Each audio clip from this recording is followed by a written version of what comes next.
नमस्कार विद्यार्थी मित्रांनो, मी आकाश वाघमारे. आज तुम्हाला प्रादेशिक विभाग सांगणार आहे. प्रादेशिक विभाग किती आहेत? 5 विभाग आहेत. त्यापैकी पहिले आपण काय करणार आहोत, प्रादेशिक विभागात समाविष्ट जिल्हे आणि एकूण जिल्हे किती आहेत ते पण बघणार आहोत. त्यामध्ये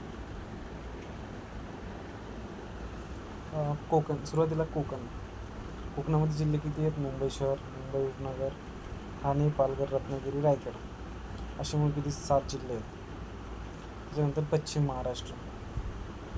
महाराष्ट्रामध्ये पुणे, सांगली, सातारा, कोल्हापूर, सोलापूर, नाशिक, अहमदनगर हे पण 7 जिल्हे आहेत.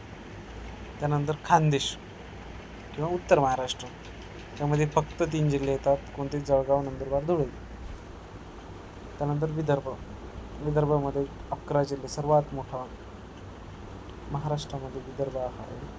नागपूर, चंद्रपूर. विदर्भामधले जिल्हे बघा: नागपूर, चंद्रपूर, गडचिरोली, वर्धा, भंडारा, गोंदिया, अमरावती, यवतमाळ, बुलढाणा, अकोला, वाशिम हे असे 11 विदर्भामध्ये जिल्हे आहेत.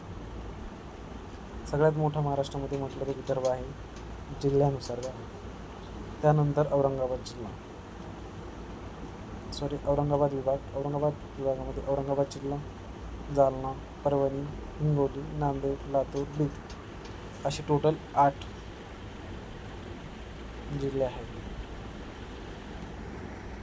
आवडला असेल तर प्लीज लाईक करा, सबस्क्राईब करा.